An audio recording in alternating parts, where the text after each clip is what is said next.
I'm Jody Tolman. I am the Community Sales Director at Whitney Place at Sharon. We are a new, 2 years old, independent assisted living and memory care community in Sharon. And I am a member of the Elder Care Alliance.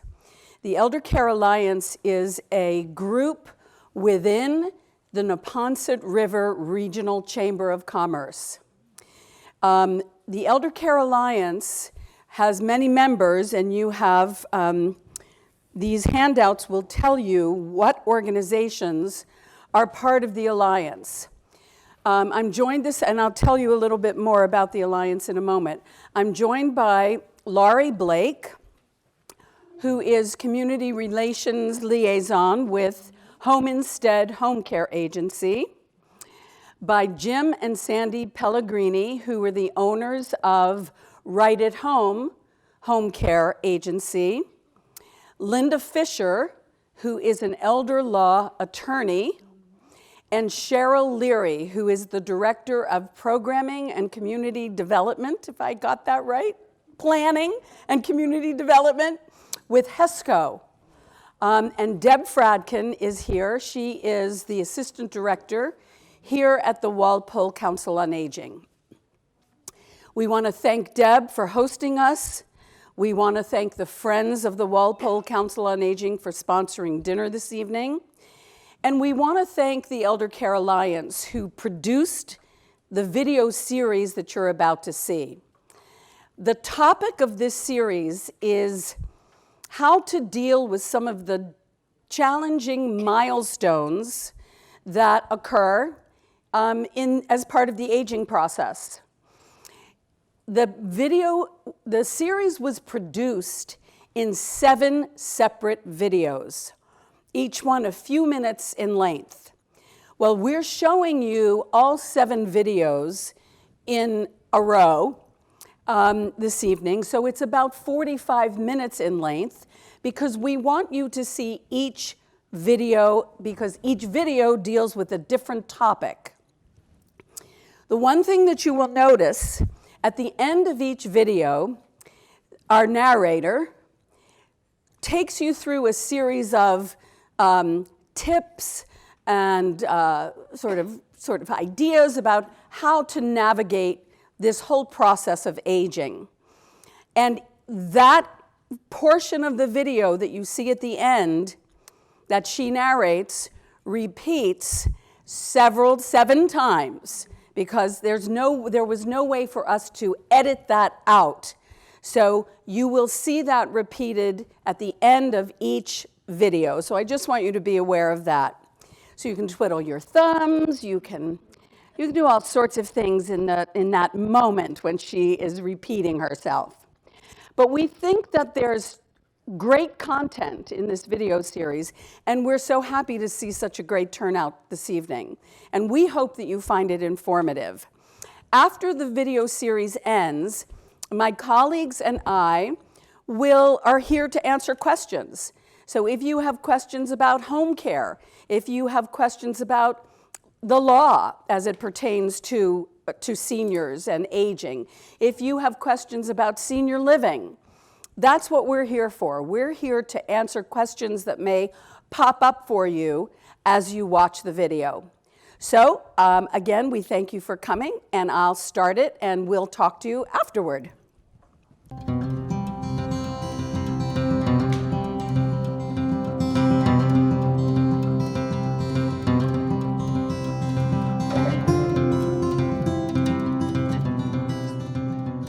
Americans are living longer than ever, and if we are prepared for the future, we can lessen the burden on our family and ensure that we are receiving optimal care. The preparation process can be a daunting task and requires careful consideration for all parties involved. If you're not currently going through this, it's almost certain you know someone who is. Throughout this series, you will get the tools to best support your aging family members and their caregivers with compassion and dignity, all while empowering them to make the best choices. Preparing for these future choices can be difficult to discuss between family members and absolutely necessary to make sure that when the time comes, the aging family members are taken care of in the manner in which they feel the most comfortable. Once the decision has been made to start the planning process, there are professionals that may be helpful to seek out for the next step.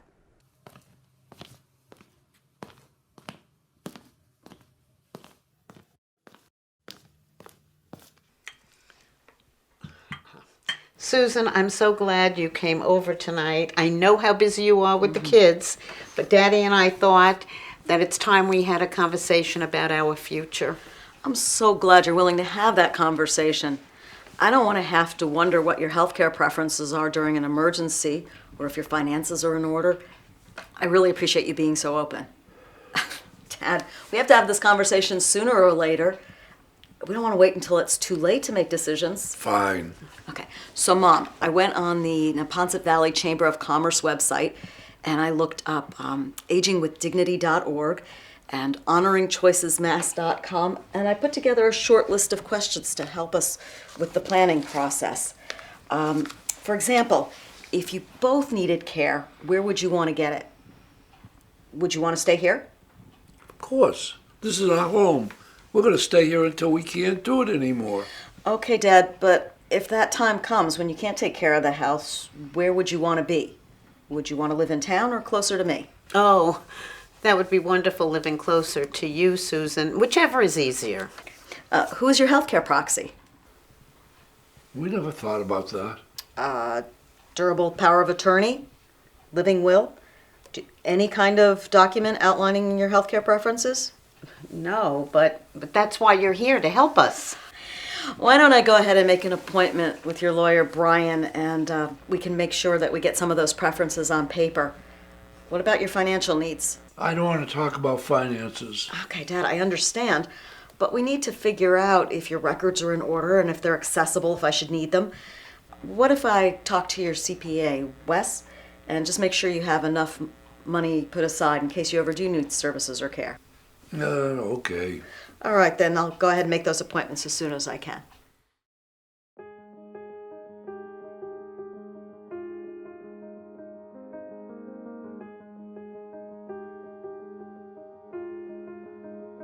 Excellent, thank you. Yes, we're looking forward to meeting you.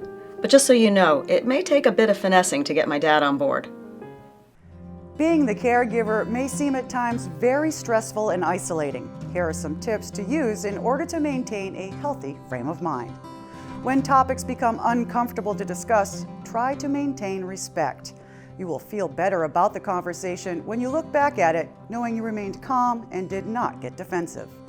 If you're having a hard time getting your point across, try to remind your loved ones how much you care for them. Knowing that this conversation is the first of many and taking proactive steps will help ease the stress out of the situation. Don't feel as though you have to take it all on your shoulders. Divide up phone calls and research to other family members.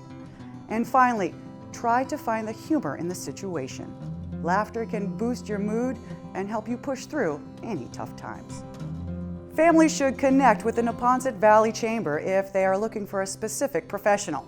You can also contact the Aging Service Access Point to learn more about care options. If your family discussions are a bit contentious or there are serious concerns about how some family members may react, there are professionals who offer mediation services to facilitate these discussions. There is no one-size-fits-all in having discussions about the future with your loved ones. As long as the family member feels empowered throughout the discussion and their choices are documented, future events will prove less hectic. Please visit nvcc.com for more information, and thank you for watching.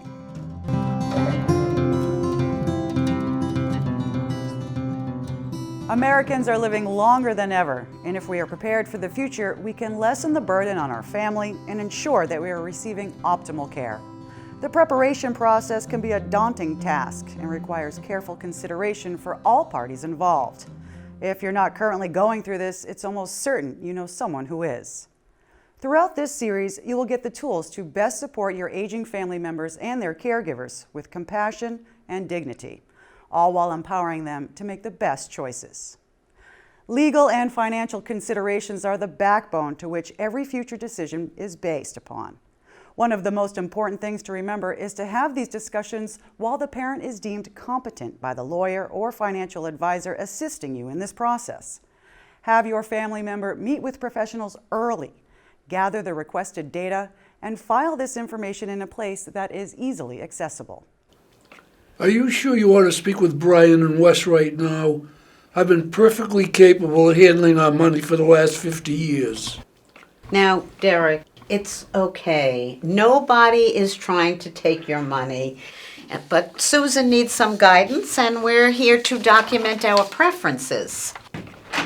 Good morning. Hi, Jane. Hi, Derek. I'm Brian Mahoney, the attorney. Nice to meet you, Susan. Hi, Susan. Good morning, everybody. I guess we're going to sit down and start the process of doing some long-term planning for Derek and Jane. Jane and I don't need any help. We're fine as it is. There's too much of a fuss over nothing. We're not going anywhere. Derek, we discussed this. Susan needs to know where things are. Well, you know how we have things scattered all over the house, especially the cash you have hidden in your toolbox. Well, let's get on with it and make it quick. You guys are always sending me bills. Here's a list of some documents and financial information that we'll need from you, and let's go over it and see if you have any questions. So, first we want to list your assets, everything that you own, the amounts, and how they're owned, especially anything that's owned jointly with the children. This list should include your stocks, your bonds, your bank accounts, annuities, and/or the family home. Why do you need the bank and investment accounts that my name was added onto? Well, Susan, even though your name is on the accounts with your parents, they still control those accounts for estate tax purposes and for nursing home costs. So we need to take those accounts into consideration for our long-term planning. You mentioned nursing home costs. Mom and Dad have a prepaid funeral and burial plan. Is that a good thing? Those are great to have. Each parent can have $1,500 to put in the bank account for a burial needs account, and both parents can prepay their funeral and burial expenses. And we'll talk about that more coming up as well. So let's get back to listing more assets that you may have. Now, for the family home, you can use the town's real estate tax assessment to equal the home's fair market value. Now, do you have any pension plans, retirement accounts, or life insurance policies? If so, I want to know the amounts and the beneficiaries on those accounts. So now that we've had a chance to list your assets, we'll take a peek at your liabilities. The home mortgage, a car loan, credit cards, debts that we might consider to pay off prior to somebody entering a nursing home. And lastly, since I do your tax return, I know what your sources of income are. You're both getting Social Security, and Derek has his small pension, his IRA account, and his investment income. Another thing is you both have wills. That's great. There's a couple of other important legal documents that every adult should have. The first one, Derek, is a healthcare proxy with advanced medical directives and HIPAA release within. What that does is the person you appoint can help you make medical decisions for yourself. And if you can't, they can make medical decisions for you. The other important document that you need is kind of like a healthcare proxy for your assets. It's called a durable power of attorney.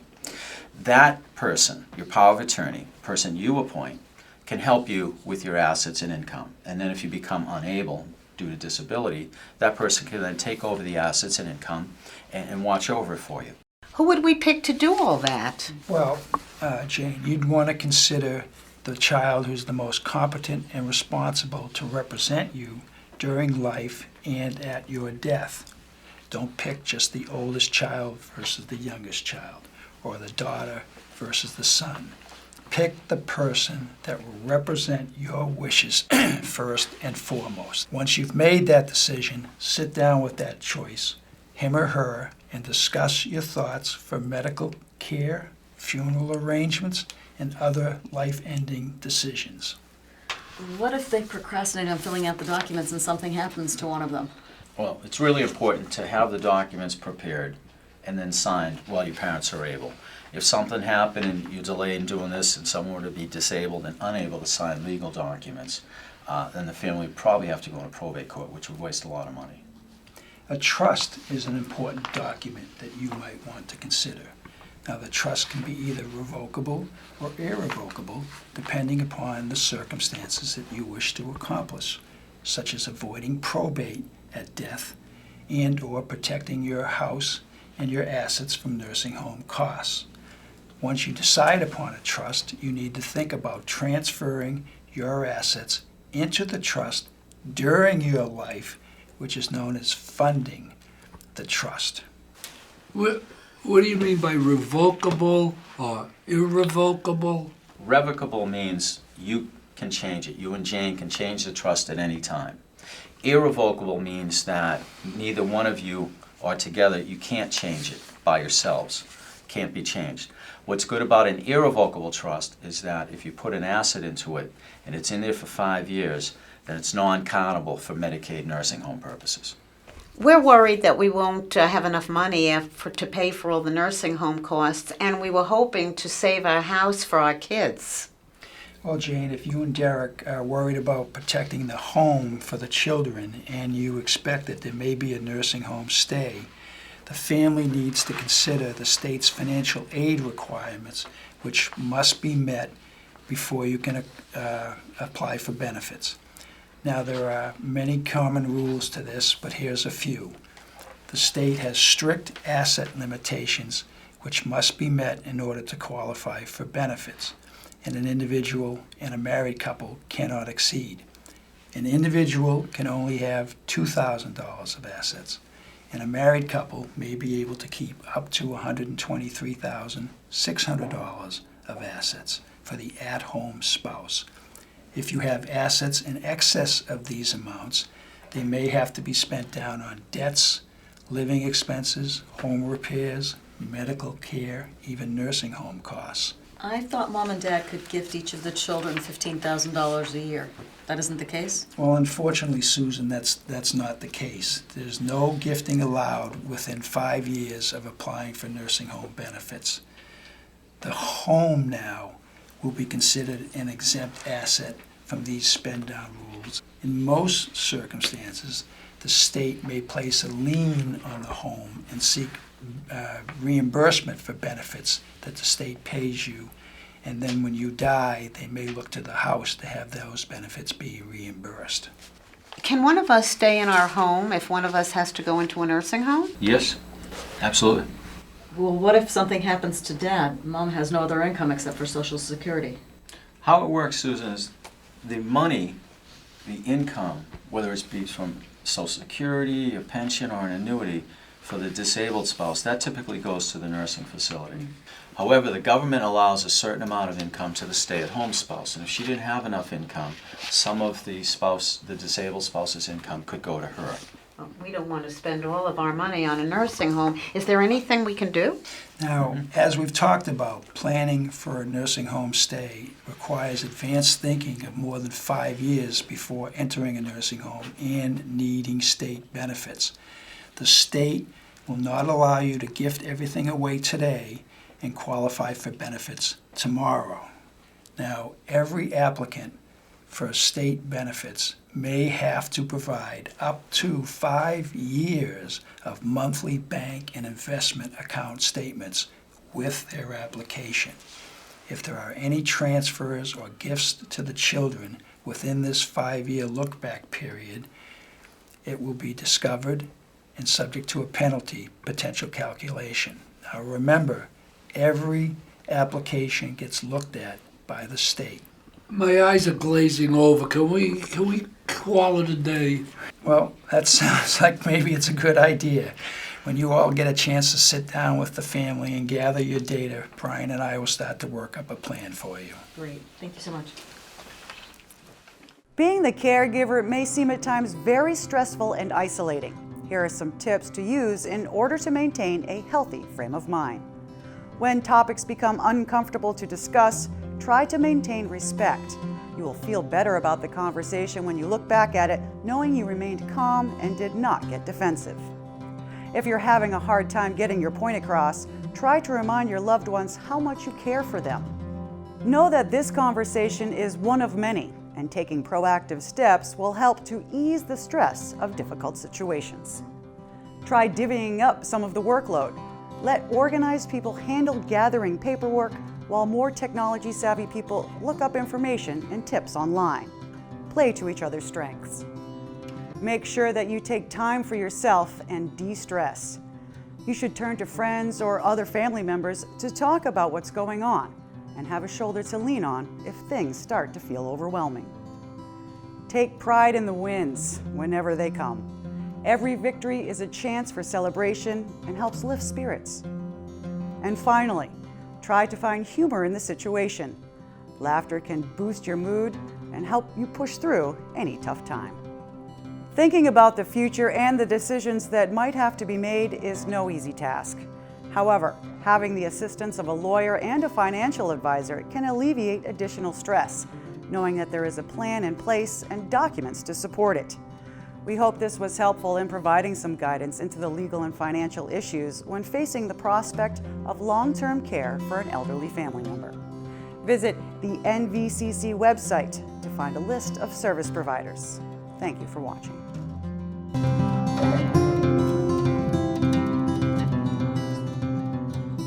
Americans are living longer than ever, and if we are prepared for the future, we can lessen the burden on our family and ensure that we are receiving optimal care. The preparation process can be a daunting task and requires careful consideration for all parties involved. If you are not currently going through this, it's almost certain you know someone who is. Throughout this series, you will get the tools to best support your aging family members and their caregivers with compassion and dignity, all while empowering them to make the best choices. It's very hard to think of a family member in pain, but slips, trips, and falls are some of the most common accidents for senior adults.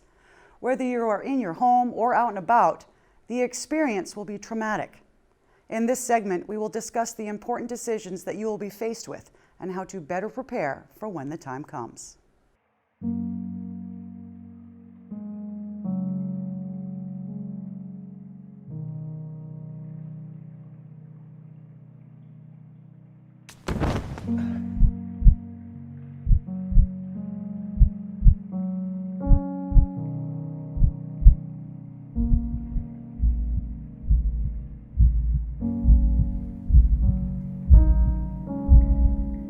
Mr. Jones, are you all right? I'm home alone. I've fallen down the stairs. Okay, Mr. Jones, just stay there, and we'll send someone over right away.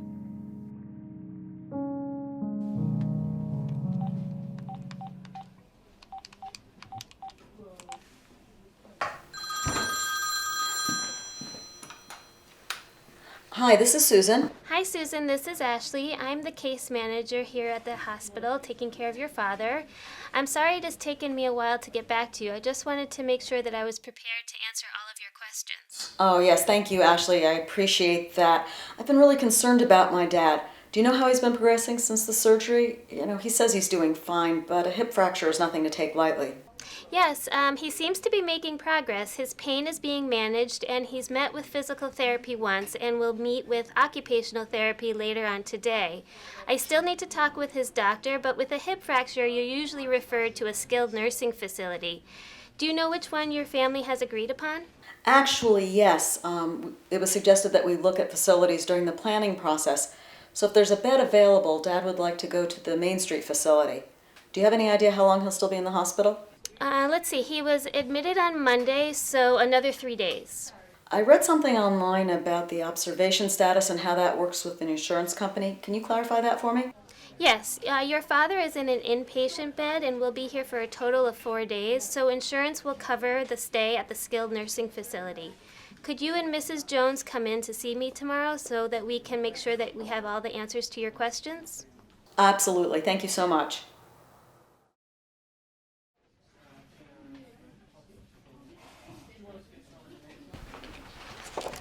Hi ladies, thank you for coming in to meet with me today.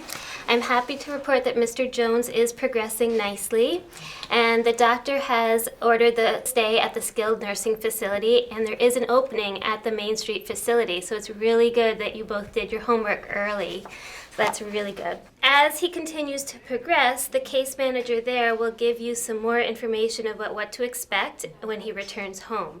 Do you have any questions? What about insurance? What will we have to pay? His Medicare plan will cover up to the first 20 days if medically necessary.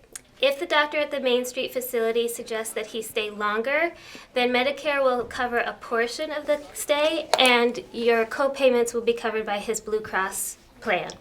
Theoretically, he'll have up to 100 days of coverage, but that's only if it's medically necessary for him. As long as his rehab goes well, you should expect to have him back home in 2 to 3 weeks. What happens then? There will be a case manager like me or a social worker at the rehab, and they will guide you through the process and the timing as to what is next. Most likely, they'll send him home with some home care, which will include visiting nurses and therapists. It will also include his OT and PT so that he'll get stronger and back to his baseline function. If all that goes well, he should be back to his baseline function and back to normal routine. Oh, that's great. Will I have to drive him from the hospital to the facility? No, when he is ready, they will be transported by ambulance. What should we pack? You know, he really just needs comfortable clothing for his OT and PT for him to stretch and move. He should have slip-on shoes. Flip-flops and sandals are not recommended. And then whatever he would need for a normal overnight stay, normal personal items. Oh, thank you so much for your guidance. As you can imagine, this has clearly been very stressful for us. Being the caregiver may seem at times very stressful and isolating. Here are some tips to use in order to maintain a healthy frame of mind. If you are confused about insurance coverage, don't be afraid to ask more questions.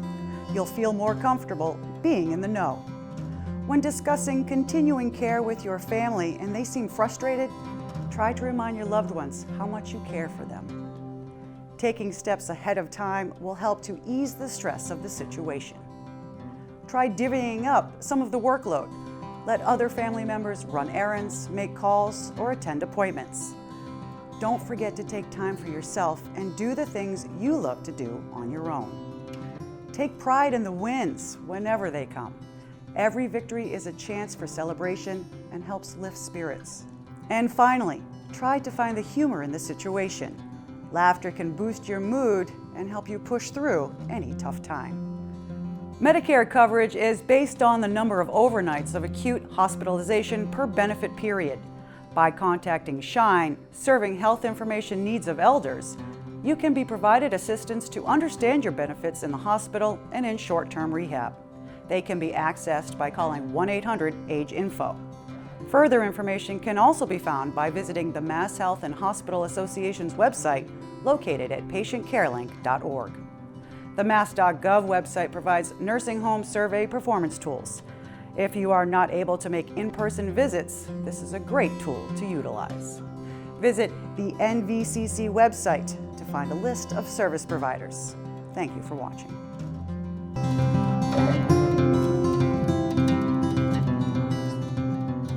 Americans are living longer than ever, and if we are prepared for the future, we can lessen the burden on our family and ensure that we are receiving optimal care. The preparation process can be a daunting task and requires careful consideration for all parties involved. If you're not currently going through this, it's almost certain you know someone who is.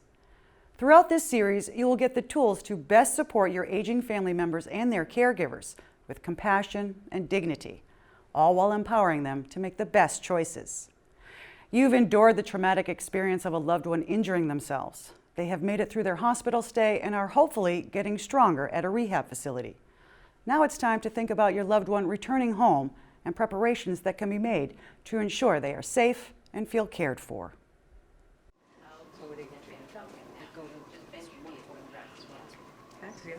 Yeah. Good afternoon, Mr. Jones. How you doing? Looks like you're getting some exercise in. So that's good. You must be itching to get home. Oh, got some good news for you. It looks like you're going to be able to go home with some home health services. You're covered. That sounds wonderful. What types of services do they provide?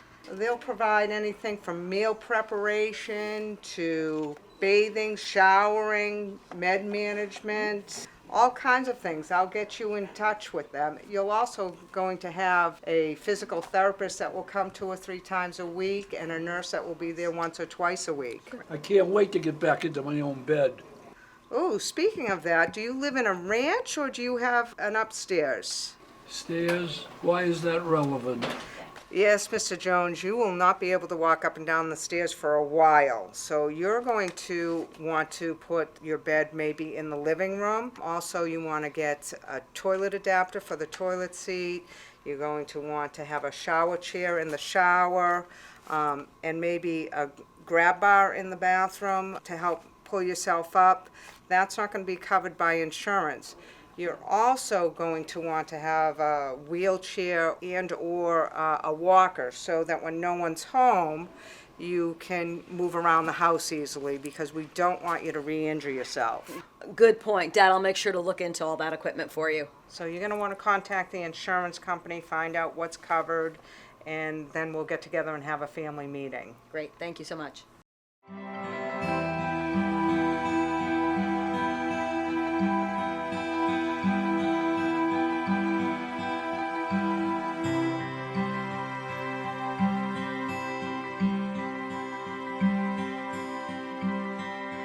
I hate to sound like I'm complaining here. You know I want what's best for him. It's okay, Mom. You deserve to get out of the house. You should get some time to yourself, too. You know, I think maybe it's time that I start looking into other healthcare options. The insurance money's going to run out soon, and it's good to know what might be available. How will I know what agency is right for us? It seems so overwhelming. Don't get overwhelmed. I'll figure out how to start looking for agencies. I'll ask the lady at the senior center. I remember her saying that there are lists available for seniors. That's a great idea.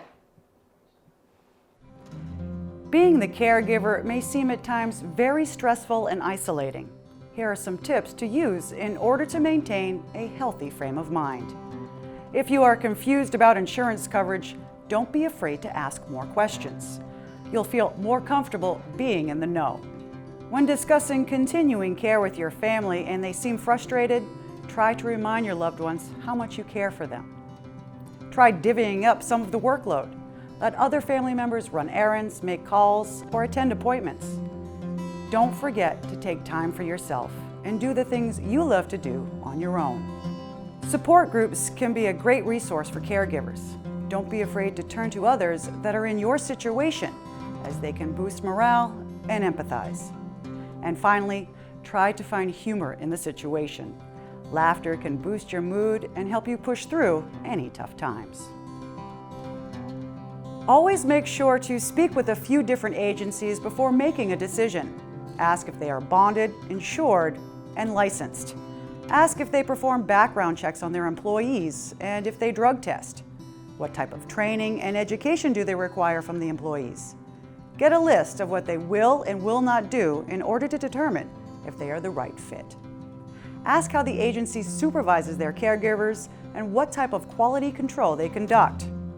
How do they like to communicate between the family, the agency, and the person being cared for?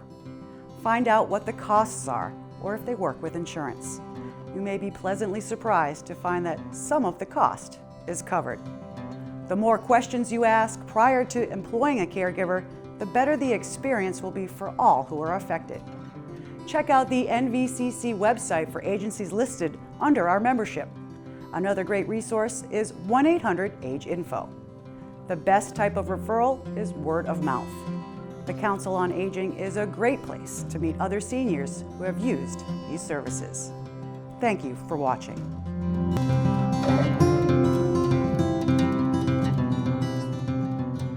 Americans are living longer than ever, and if we are prepared for the future, we can lessen the burden on our family and ensure that we are receiving optimal care. The preparation process can be a daunting task and requires careful consideration for all parties involved. If you are not currently going through this, it's almost certain you know someone who is.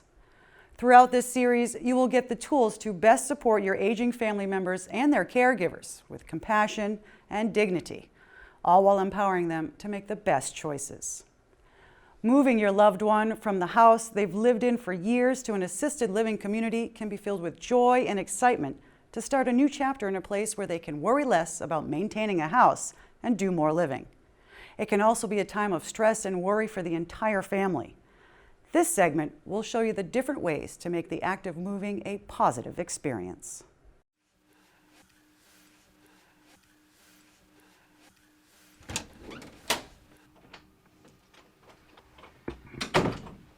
Well, hello, Susan and Jane. It's so nice to finally meet you. What can we do for you today? Well, Jack, my father fell and broke his hip about a year ago, and they've been back in their place for the last 9 months with a home health service, and Dad's doing pretty well, but he just isn't up to the physical care and maintenance of the house anymore. Well, that's true, and I really don't want to drive us around anymore. You know, my eyes aren't what they used to be, and I'm sick of your father complaining about my driving. It's just that I don't want to feel like we're moving into the old age home. Well, you know, I hear this kind of a thing all the time, and quite frankly, what you're thinking about as an old age home is something that might have existed 20 or 30 years ago. But today things are a lot different, okay? Our community, for example, has so much more to offer, okay? It's a very action-oriented community. It's an independent community. We've got drivers. You mentioned driving. We can accommodate that. We've got cars and drivers during the week that will shuttle you around town.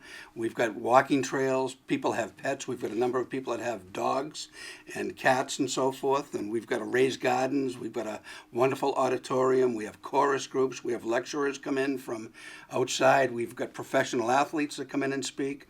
We've got a wonderful library. There really is so much to offer today, and there's so much diversity in the community in terms of activities and people you'll meet that, quite frankly, you're not moving out of anything, you're really moving into something. There's quite a bit here to offer you. Well, that sounds wonderful, Mom, and it's close enough to me that we can come visit you anytime you want. I like the sound of that. Could we go and look at a place? I just want to make sure our living space is homey. So why don't we do that? Why don't we take a walk around the community? I'll show you the common areas and a number of our apartments, okay? First of all, I want to thank you for having me to your beautiful home. I know some of the logistics of selling the family home can be overwhelming, but I want you to know I'm here every step of the way, and I will never force you to make any decisions you're not comfortable with. That sounds nice. The thing that I'm most overwhelmed by is what to take to the new apartment and what to leave behind. Well, we have a network of professionals, and I can assure you I will get in contact with the best senior move manager and have her or him call you. I'm not looking forward to having strangers in my house, and I don't want the neighbors knocking on the door and peering in either. Well, that's a very common request, Mr. Jones. We don't advertise the house with the sign out front, and we don't put a locked up box on the door because we don't want people knocking on the door and bothering you. The only person showing the house will be me.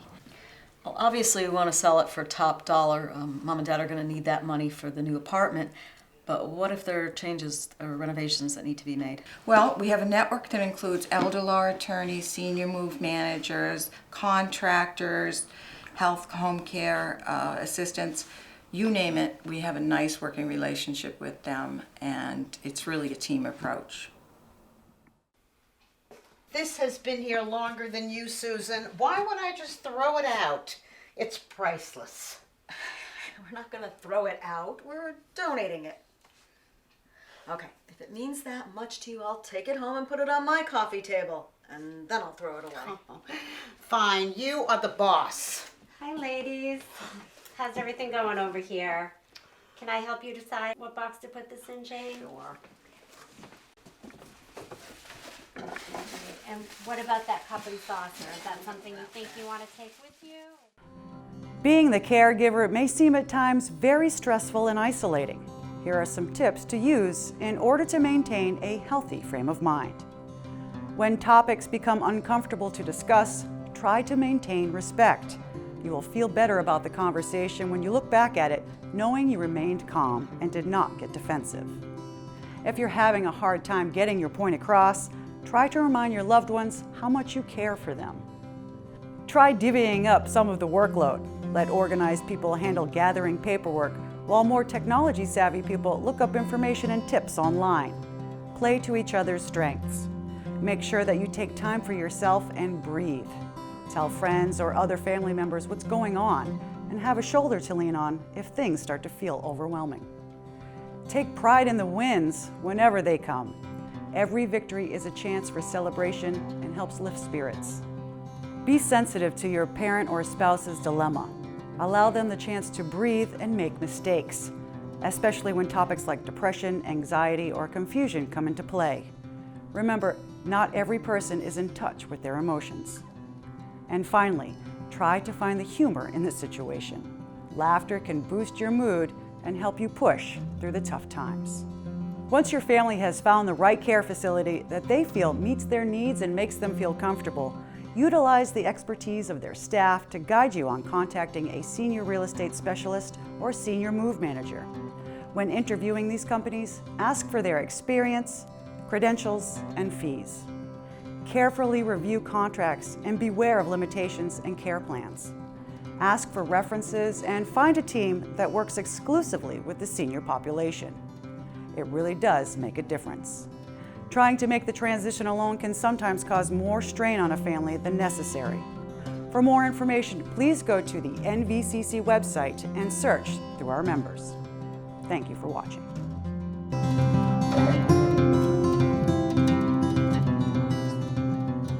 Americans are living longer than ever, and if we are prepared for the future, we can lessen the burden on our family and ensure that we are receiving optimal care. The preparation process can be a daunting task and requires careful consideration for all parties involved. If you're not currently going through this, it's almost certain you know someone who is. Throughout this series, you will get the tools to best support your aging family members and their caregivers with compassion and dignity, all while empowering them to make the best choices. When a loved one shows signs of forgetfulness, if they aren't making sense like they used to, or they are neglecting their own care, it can be hard for that person or the family to accept that they are suffering from a memory impairment illness. Usually, the person suffering is the last to know, and it can be hard on other family members to understand what's happening and properly react. The illness directly affects one person and indirectly affects many people. In this segment, you'll be provided with resources to care with compassion, patience, and most importantly, the knowledge to navigate the logistics during this stressful time.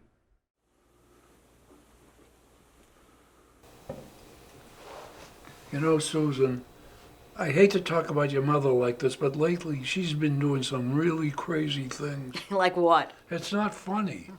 The other day she left the stove on and went to the hairdresser. On top of that, she loses her keys everywhere she goes. She doesn't take her heart medicine. On top of that, I had to tell her that she hadn't showered for a few days, and she was upset by that, but she changed the subject. I'm really getting worried. She may walk off sometimes. She'll disappear. And what happens if she takes too much medication? Dad, I had no idea it had gotten this bad. You know, the other day I was talking to her on the phone and she called me Mary. I figured, my voice sounds like hers and she just got us confused. I'm really glad you brought this up. Well, a month ago I wouldn't have listened to it. I wouldn't have believed it. But now I'm getting really concerned. I think we should bring a doctor into it. Okay. I'll call a neurologist. But you've got to tell her with me because I don't want her to think that I'm calling her crazy. Yeah. Hi, Mrs. Jones. I'm Dr. Nasser. Do you know why you're here today? No, I don't know. My daughter brought me.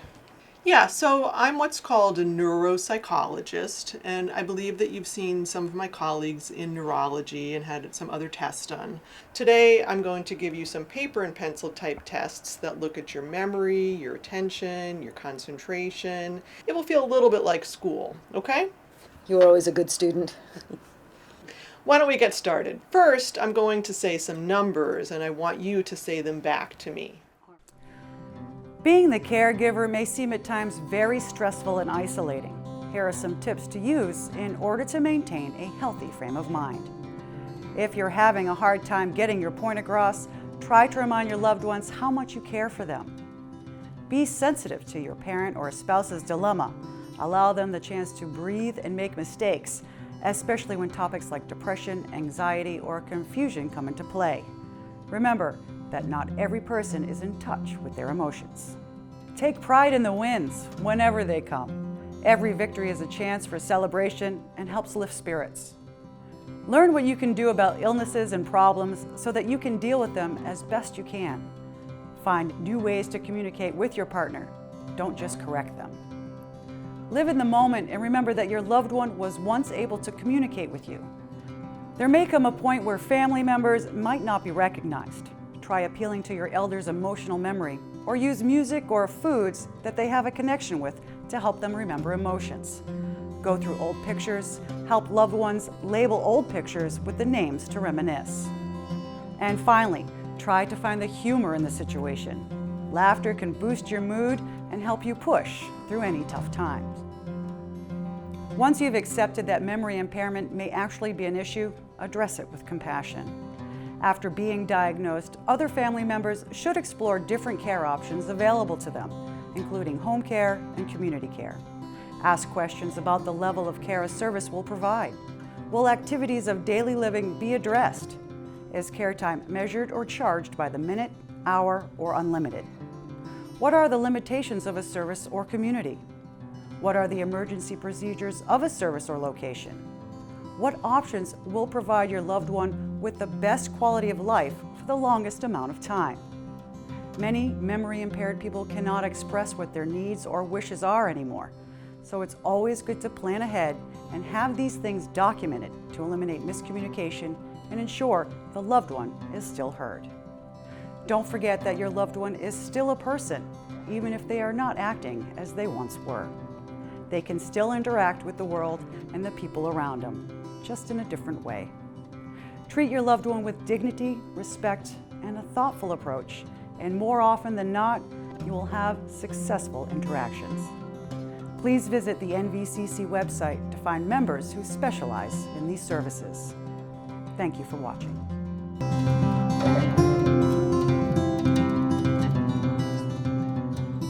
Americans are living longer than ever, and if we are prepared for the future, we can lessen the burden on our family and ensure that we are receiving optimal care.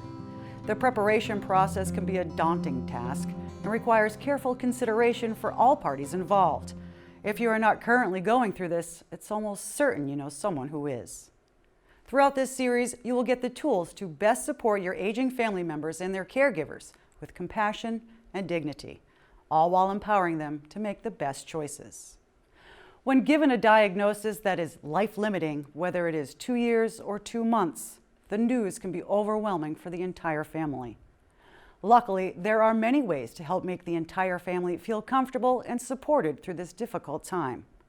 Choosing which option is right for your family requires a bit of research, and in this segment, we'll explain the different resources to help make your search easier through this stressful time. How are you feeling, Dad? Are you in any kind of pain? Do you need more medication? No, I'm okay, Susan. And I want to thank Jack for getting the hospice person even before Dr. Moore ordered it. That was a big help. How are you doing? Dad, why are you even concerned about me? With all you've been through with the chemo and the surgeries and the hospital stays, doctor's visits, I'm just glad that you can be in your own place with your own stuff and really kind people to help take care of you. I'm sure a lot of the other options would have been fine too, but it's nice to know you're in your own home. No, I'm very thankful that I am here, that I can be with your mother, even though we can't communicate any longer. I don't know what I would have done if I wasn't beside her. Well, we will take care of her, and we will work with the hospice team too.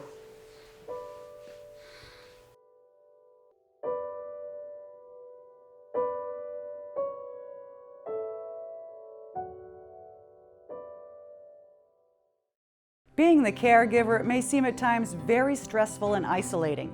Here are some tips to use in order to maintain a healthy frame of mind.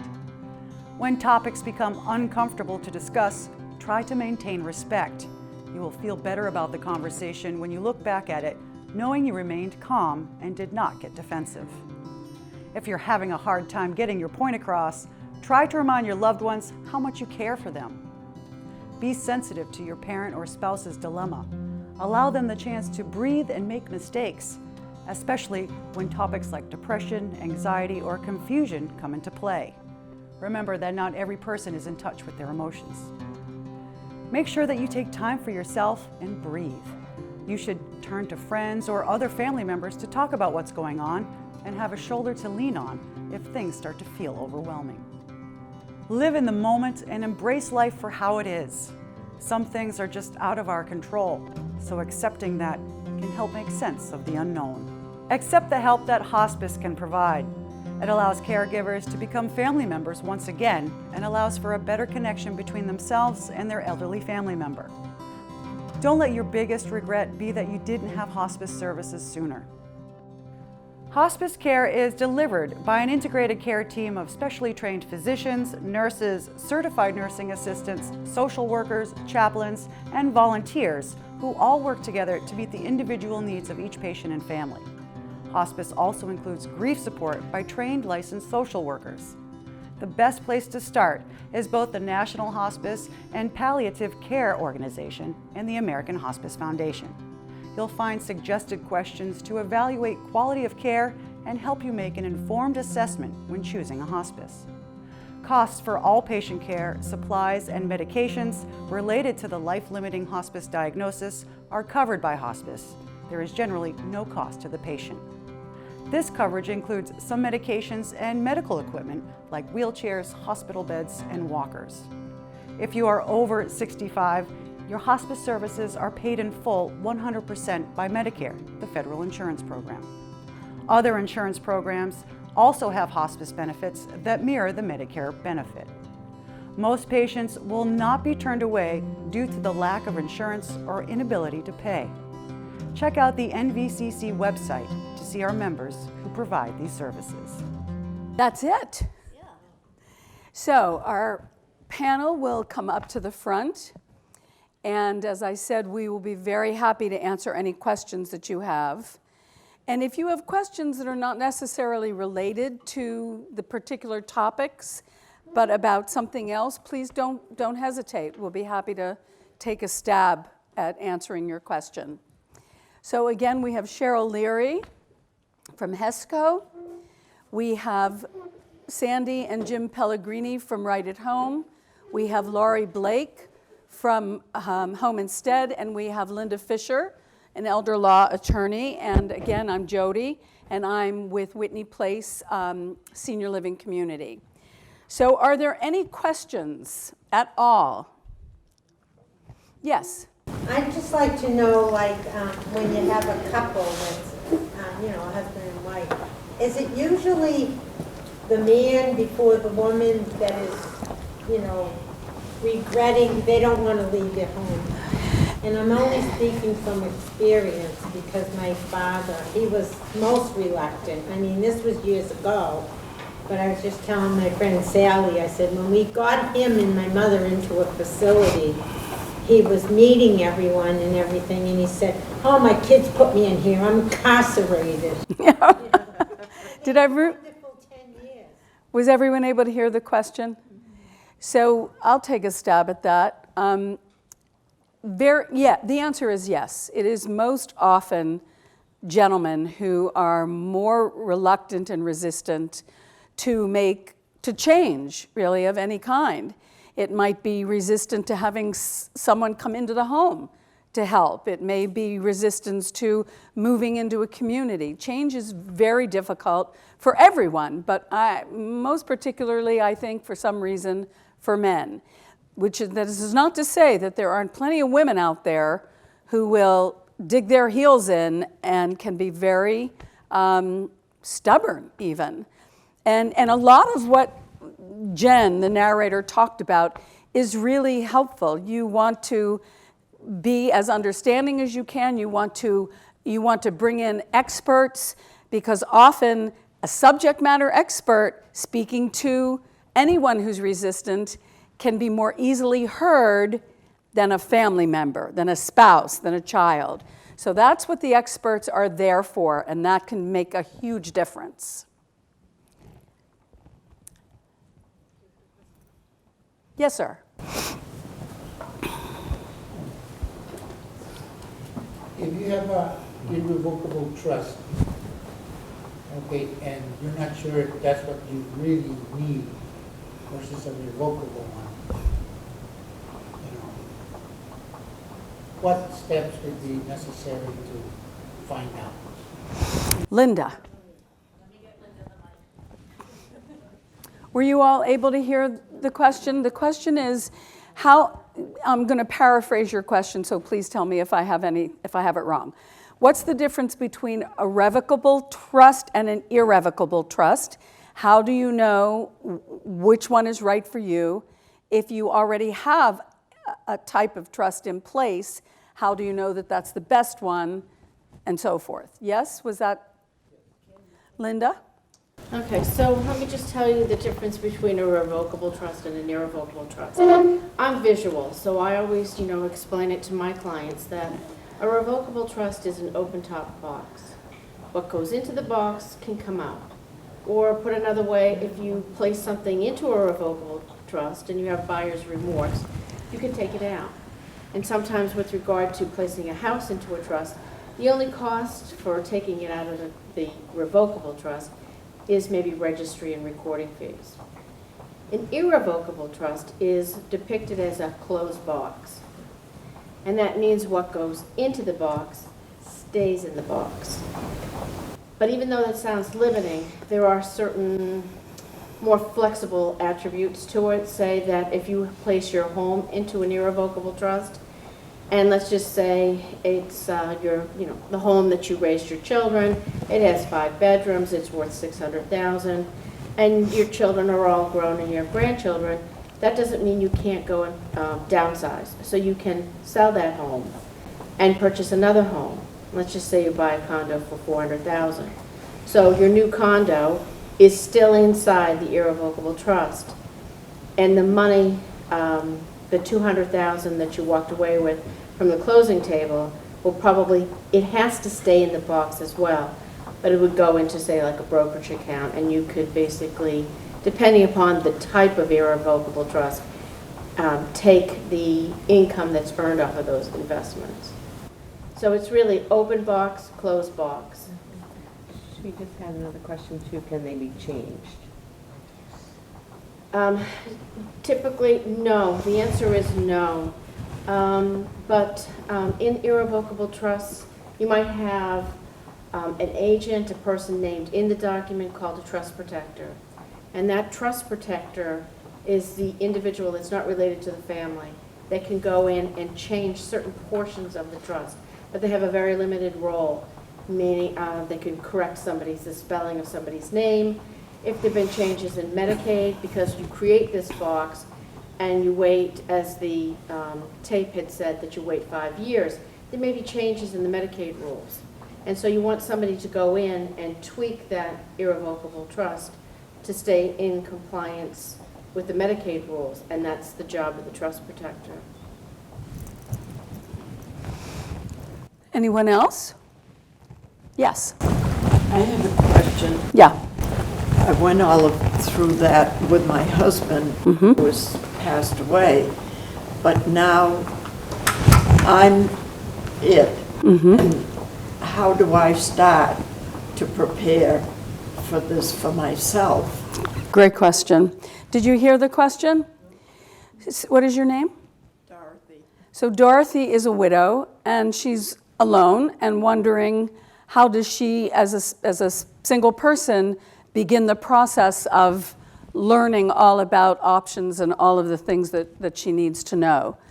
I'm happy to answer this, why don't you do that, Cheryl? So what I would say is you do have sort of the same level of resources and people available in the panels. All of this team of experts, we're also available to you, right? So make use of the resources that are available to you. The programs that are available through HESCO, which is the Aging Service Access Point and Area Agency on Aging, things like Options Counseling, which is somebody that can sit down with you for free and talk about care options and whether you're planning ahead or you need something now.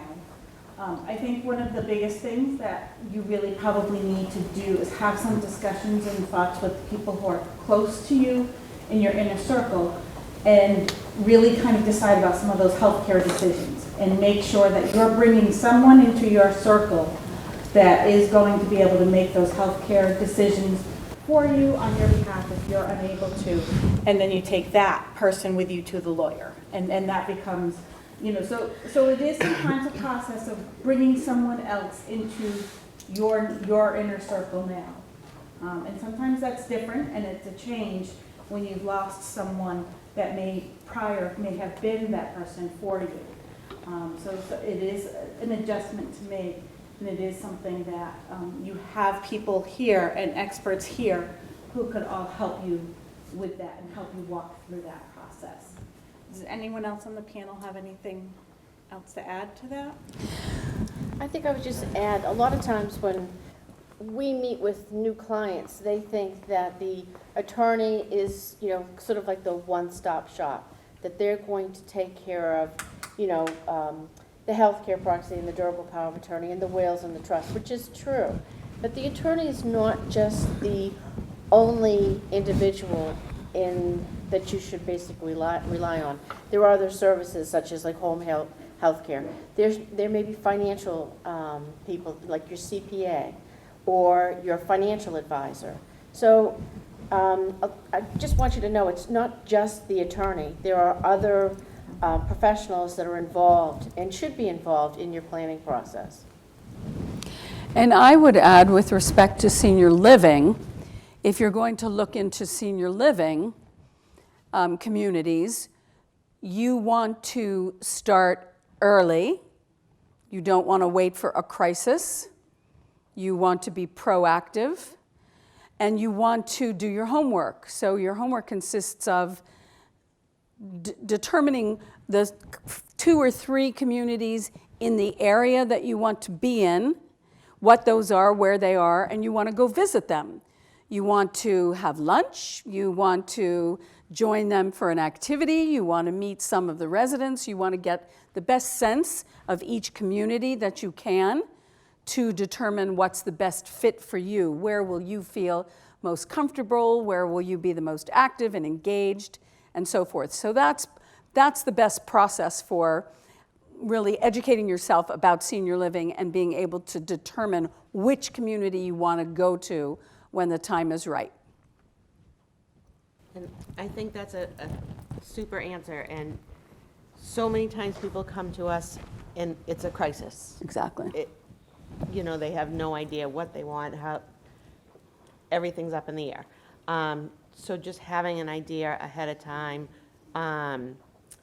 talking with people, talk with your doctor, get your paperwork, you know, your healthcare proxy, all that filled out before there's a need for it. So, and I'll come back to 2 free resources. The Options Counselor, which is available through your Area Agency on Aging, which if you're in Walpole is HESCO.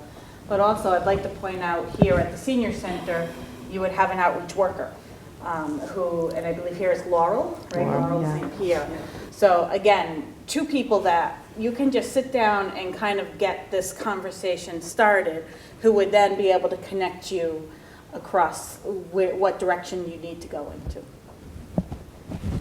I wonder if the HESCO representative could give us a rundown of the services that HESCO offers. Sure. And I apologize, the mic doesn't seem to be working, so it's not Here. Okay. All right, ooh, now I'm loud. No surprise there. Okay, so, all right, so is that working? Okay. So HESCO is your Area Agency on Aging, which means it has some services that are federally funded, and it's your state aging service access point, which means it has some services that are state funded. And we serve Walpole and then 11 other surrounding towns.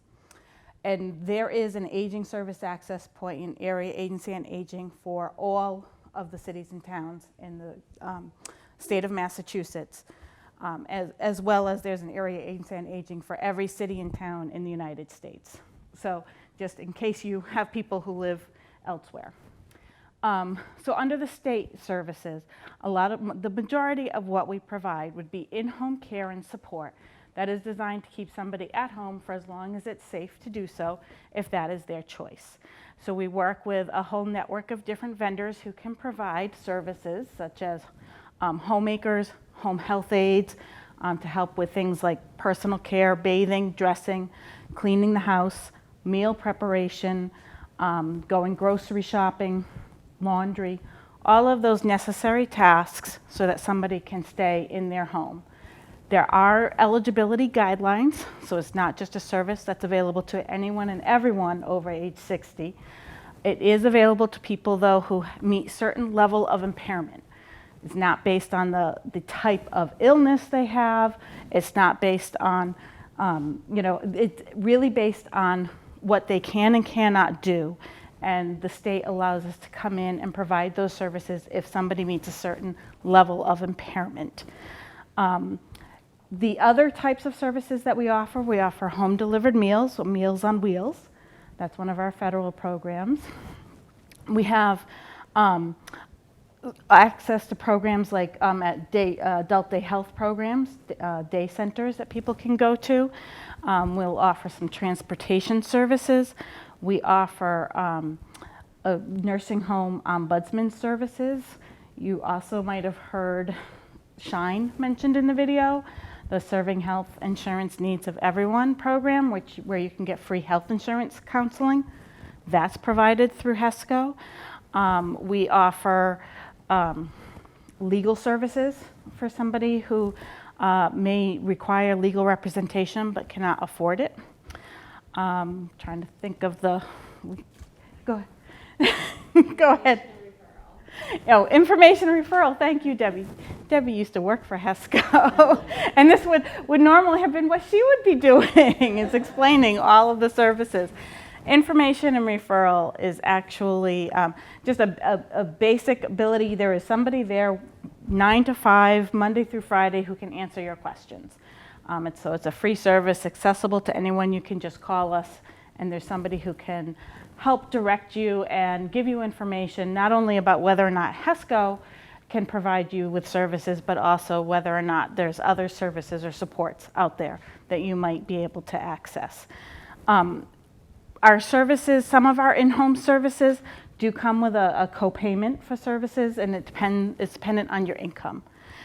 People of all income levels can actually get services, but how much you make depends on how much you pay. So people in those higher income ranges might just pay a higher percentage than people in the lower income ranges. So again, you have to be age 60 and over, live in those towns that we serve, and then meet that functional impairment level to access the care and support. Any other questions about HESCO? Yes. One question I have is, these facilities, I understand they have all slightly different requirements in order for a person or a couple to live there. I'd like to know, in the long term, what happens when you outlive one? We'll let our senior living expert. So, the question is, it depends. The answer is, it depends. So there are communities that are what is called private pay. So they do not participate with any subsidy programs. They don't participate with Medicaid or the PACE program. It is strictly private pay. There are other communities who do participate with those subsidy programs and reserve a percentage of their apartments for folks on Medicaid or for folks on the PACE. God bless you. Folks on the PACE program. That woke us all up. Thank you so much. And so what typically happens, folks will typically identify the community that is most appealing to them, and they will choose to fund the highest quality of life that they can with their existing resources for as long as they can. And so they're spending down their assets for X number of years as they're living in an assisted living community. And then at some point, they will be eligible for Mass Health or for the PACE program. They will meet those financial requirements. They may, at that point, transition if they're in a strictly private pay community and they're outliving their financial resources and now they're eligible for Mass Health or PACE, they would then transition to a community that participates with those programs. So that's typically how it works. How do you know if the community participates? That's one of the questions you're going to ask. So when you visit a community, one of the first questions you'll ask is, do you participate with Mass Health, with the PACE program, or are you private pay? And they'll tell you right up front. Ma'am, you have a question. Oh, yeah. How do you get legal care? Because when I came for advice, all I was told was basically you pay me so much per hour, the lawyer, and then I'll take care of the problem. The question is, how do you get the best legal advice and pay for it? Yes? And did you mean through HESCO? You said there was freely. Oh, through HESCO, excuse me. Gotcha. Right, so we have a certain number of funds that we do receive through the federal government that we do set aside specifically for legal services for seniors age 60 and over who cannot afford legal representation but who need to have that service. And it is provided through Metro West Legal Services through a contract they have with HESCO. So one thing I'll say, though, is it really isn't about doing an estate plan. Okay, that's not something that the federal government would consider a priority for the legal services. It's really for people who require legal representation, either because they're being taken to court or something is happening in their life where they really require a lawyer to assist them and to represent them, but they otherwise could not afford it. So it is free legal representation. You have to call through Metro West Legal Services to access it, and they will tell you whether or not that you qualify for the program. And I have some information on the back table there. It's a grid, and it lists out all the different services. Metro West Legal Services is one of those that is listed, and it has the phone number on it. And I don't know if you know of other resources, Linda. No, unfortunately, I don't. Yeah. I have heard too, the Mass Bar Association will sometimes assist with referrals. Yeah, they do have a referral lawyer program, and also the Boston Bar Association has the same. But it is that you would then contact the Bar Association would then provide you with a name or a list of names of attorneys to contact, but it's not a free legal service. I don't know about other attorneys, but we use flat fees. So, I mean, there's still a fee involved, but some people, like if you had a PI case, like a personal injury case, they might say if we win, we'll take a percentage, and then say like a probate is usually an hourly rate. But to do the estate planning, our firm, we charge a flat rate. So it doesn't matter how many hours we spend with you, or we might do 3 or 4 iterations of your documents, that, it's just one flat fee. Unfortunately, it's not free, but at least there's a certainty to the amount that you pay the attorney.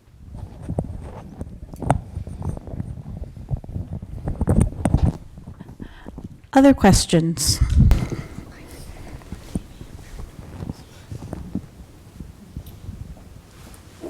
There is some information on the back table.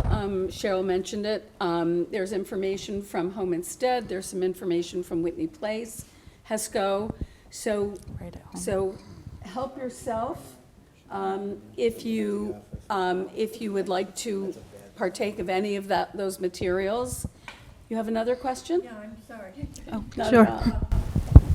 If you need care, but you can't afford, or you're ill, let's say, what kind of facility would you go into? Because these private pay facilities I don't think they take people really ill. I don't know. So at that point, we'd probably want to have a discussion about nursing home level of care.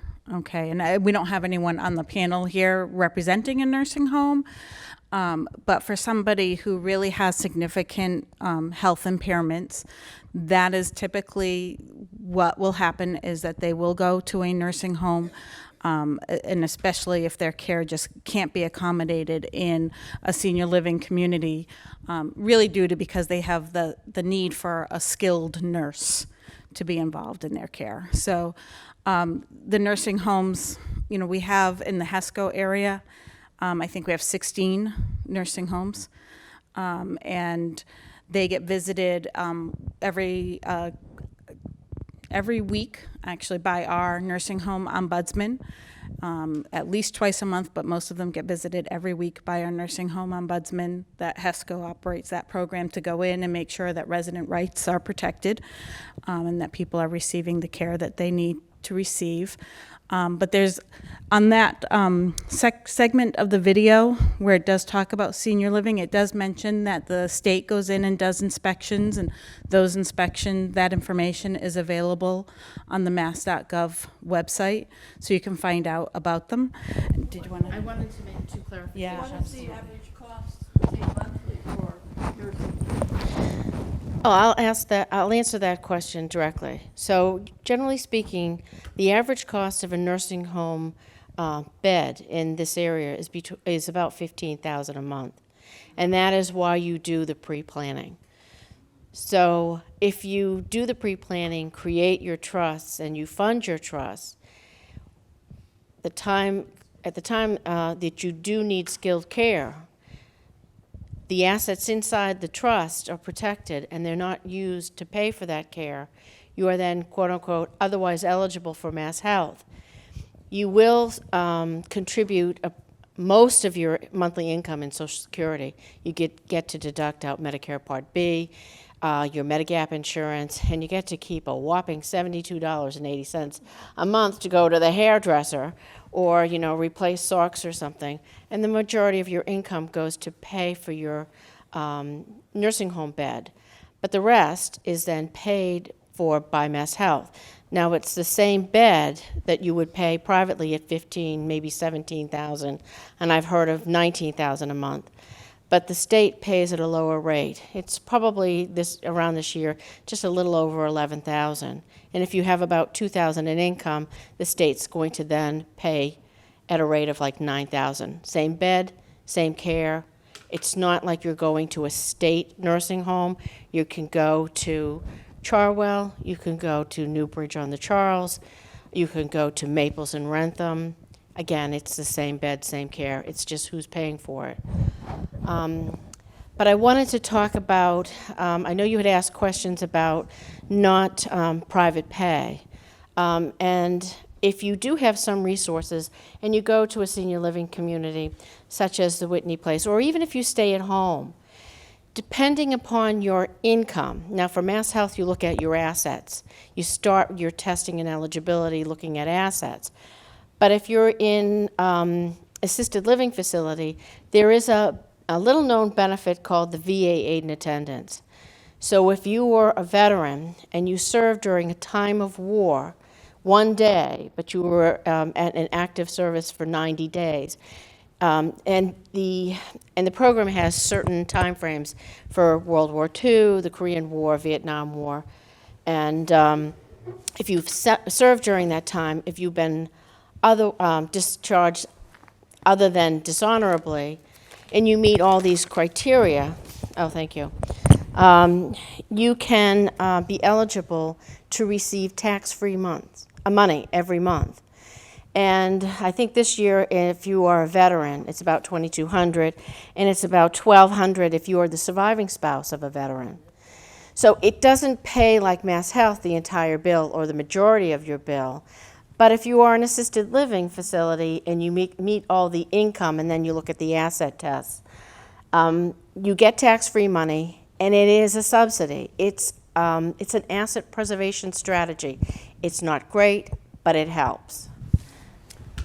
And also, if I can just add, you may have very, very limited assets and not have assets enough for a trust or something of that nature. No matter how limited your assets may be, you would, in a nursing home, you would at some point qualify for Mass Health. And all the nursing homes that I know of in our area participate with Mass Health. So that would be the best option for someone who really is ill and has limited resources.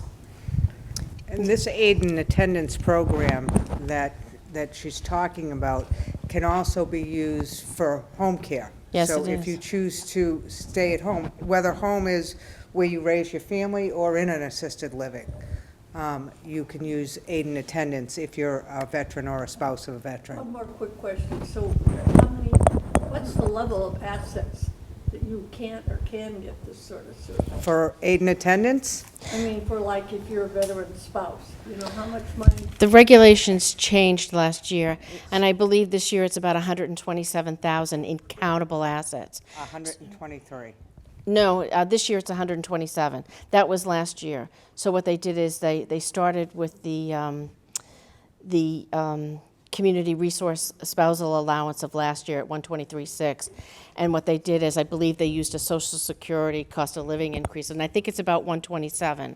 So it's going to decouple from that Medicaid asset limitation. What agency is that covered under other than veterans? This is the VA aid and attendance program. So what you do is you take your assets and say your home is exempt. Then you're going to look at bank accounts, like checking accounts, savings accounts. If you have a brokerage account, you're going to tally up all those resources. And then those are considered countable for VA aid and attendance. And then you're going to deduct out 127. I don't know the exact figure off the top of my head. It's about 127. And then depending upon where you are above 127, if you're at 500,000, you're going to have to use the trust. And there's now a 3-year look-back period for the VA program. Maybe 13, 14 months ago, you could just create a trust, put all your excess assets in, and apply for the VA program. But now they have a 3-year look-back period. So, but if you're quite close to the 127, you might be able to qualify. Or if you're below the 127 in countable assets, and you end up going to assisted living, you would use, let's say you had 100,000, you would use your 100,000 and pay your rent at an assisted living facility, but you would also qualify for the VA program, and they would give you the $12.08 a month or the $22.30 a month. Is that 1208 what? That is what you get from the VA. As a surviving spouse. $1,208. And you should also keep in mind that to qualify for aid and attendance, there is not just the financial qualification, but there is a health qualification. Aid and attendance will not cover the cost of independent living. You must need assistance with 2 or 3 of what are called the activities of daily living. So you may need help with medication management or showering or meal preparation. You must need assistance in order to qualify for the aid and attendance benefit, as well as qualify financially. Sir, did you have a question? Yes, if you're getting compensation from the VA, okay? A service-connected disability? Yes, it's one or the other. No double dipping. Oh, is that right? Yes. And usually if you're at 80 or above, I think like 100%, a few years ago it was like, what, $3,100, $3,300 a month or something. It pays much more, so you'd rather just take your service-connected disability than do aid and attendance. But you can also use aid and attendance for nursing homes. So if you're not, your assets are not, don't make you eligible for Mass Health yet, you can still private pay or spend down your assets if you need skilled care, and you can apply your VA aid and attendance. Once you switch over, however, and you're qualified for Mass Health, your VA aid and attendance goes down to $90 a month, I believe. Yeah, but what I was thinking, let's say I pass away first, my wife gets a portion of the compensation. Is she still eligible for this other? Again, I think it's either or. So I don't know what the survivor benefit is for your service-connected disability, but you would have to then, she's, as a surviving spouse of a veteran, under the VA and attendance, it caps out at $1,208 a month. There are all different types of other calculations. That's the maximum benefit. You could also get a lesser benefit, but it's just too complicated to go into it at this point. You have, for those of you who are Walpole residents, you have a great veterans agent right here that has an office, I think, right upstairs, who can help you with this information, can help you with the application for aid and attendance, and it's all free of charge. So.